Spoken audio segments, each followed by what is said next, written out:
Awas awas kamera. Ditutup ditutup.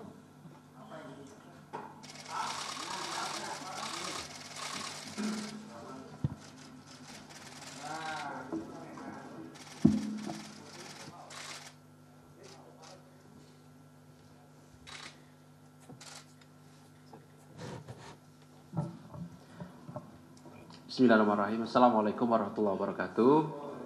Selamat malam teman-teman semuanya. Terima kasih kehadiran pada malam hari ini.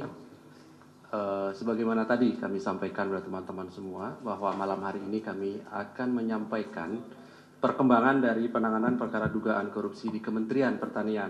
Namun sebelumnya perlu kami sampaikan sebagaimana penanganan perkara oleh KPK, perkara yang lainnya tentu kami mengumumkan pihak-pihak yang ditetapkan sebagai tersangka ketika proses penyidikan cukup dan kemudian dilakukan penahanan, gitu ya. Dan ini sama dengan penanganan perkara lainnya di KPK sekali lagi. Oleh karena itu, karena ada proses-proses ketika naik pada proses penyelidikan ke penyidikan, tentu kami telah memiliki kecukupan alat bukti, gitu ya. Kemudian kami harus melakukan proses administrasi penyidikan, kemudian melakukan pemeriksaan terhadap saksi-saksi kepada tersangka, baru kemudian melakukan penahanan. Jadi ada proses lebih dahulu sesuai dengan hukum acara, dan itulah yang kami patuhi. Oleh karena itu, malam hari ini tim penyidik KPK menyatakan cukup untuk proses penyidikan, sehingga nanti kami umumkan siapa saja yang ditetapkan sebagai tersangka dalam perkara dimaksud. Hadir malam hari ini pimpinan KPK Pak Johanis Tanak dan juga pelaksana tugas Deputi Penindakan Pak Asep Guntur.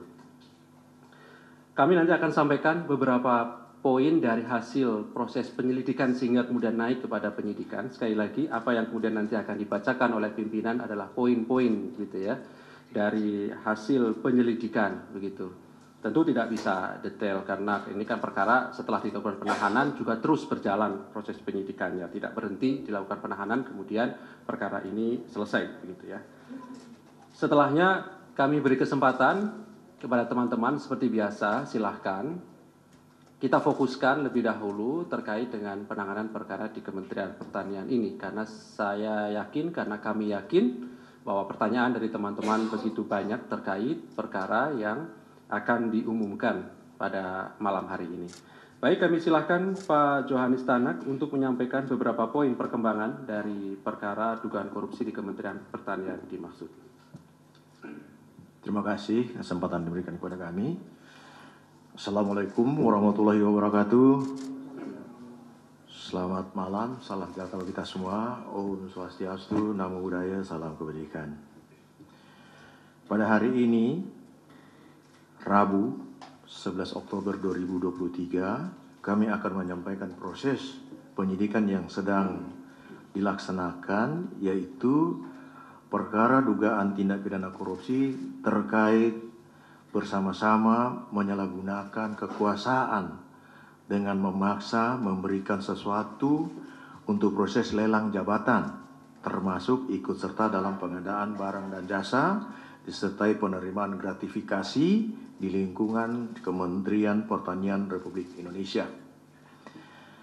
Dengan masuknya laporan masyarakat ke KPK yang dilengkapi dengan informasi dan data yang akurat, sehingga dapat dilanjutkan prosesnya pada tahap penyelidikan dan untuk menemukan adanya peristiwa pidana.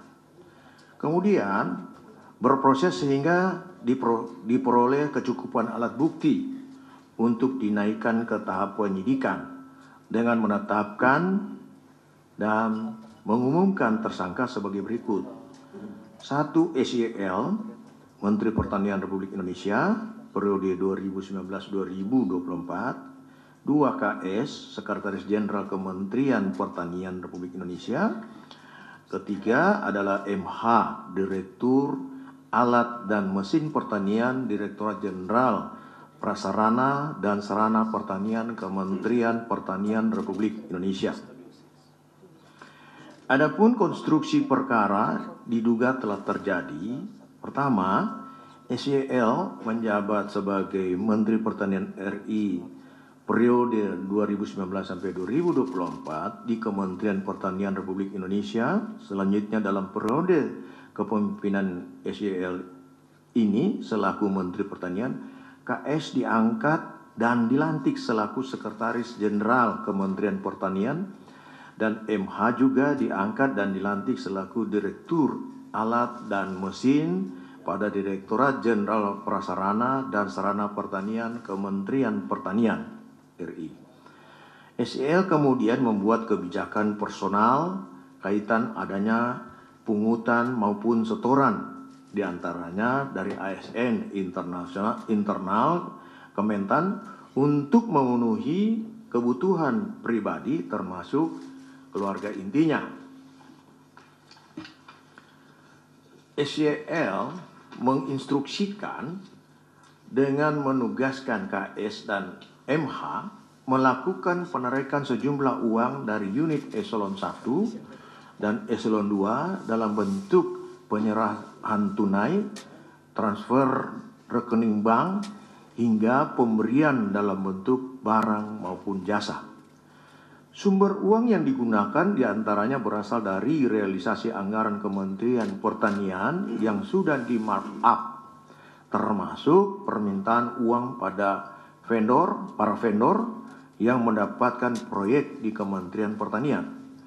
Atas arahan SYL, KS dan MH memerintahkan bawahannya untuk mengumpulkan sejumlah uang di lingkup eselon 1, para direktur jenderal, kepala badan hingga sekretaris masing-masing eselon 1 dengan besaran nilai yang telah ditentukan SYL dengan kisaran besaran mulai USD 4.000 sampai dengan USD 10.000. Penerimaan uang melalui KS dan MH sebagai representasi sekaligus orang kepercayaan dari SYL dilakukan secara rutin tiap bulan dengan menggunakan pecahan mata uang asing. Penggunaan uang oleh SYL yang juga diketahui KS dan MH antara lain untuk pembayaran cicilan kartu kredit dan cicilan pembelian mobil Alphard milik SYL. Sejauh ini, uang yang dinikmati SYL bersama-sama dengan KS dan MH sejumlah 13,9 miliar rupiah, dan penelusuran lebih mendalam masih terus dilakukan oleh tim penyidik. Untuk kebutuhan proses penyidikan, tim penyidik menahan tersangka KS untuk 20 hari pertama terhitung 11 Oktober 2023 sampai dengan 30 Oktober 2023 di rutan KPK. Sedangkan tersangka SYL dan tersangka MH hari ini mengkonfirmasi tidak bisa hadir.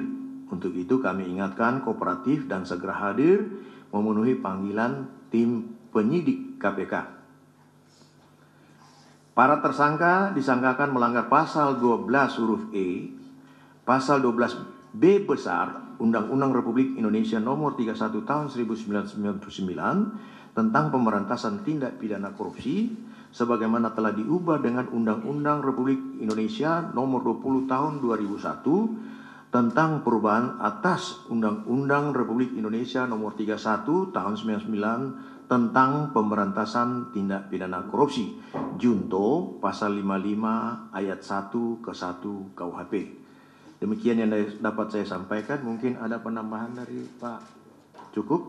Saya kembalikan kepada Humas. Baik, terima kasih Pak Johanis Tanak yang sudah menyampaikan beberapa poin. Pada prinsipnya malam hari ini KPK mengumumkan 3 orang sebagai tersangka, yaitu SYL, KS, dan MH, dan 1 orang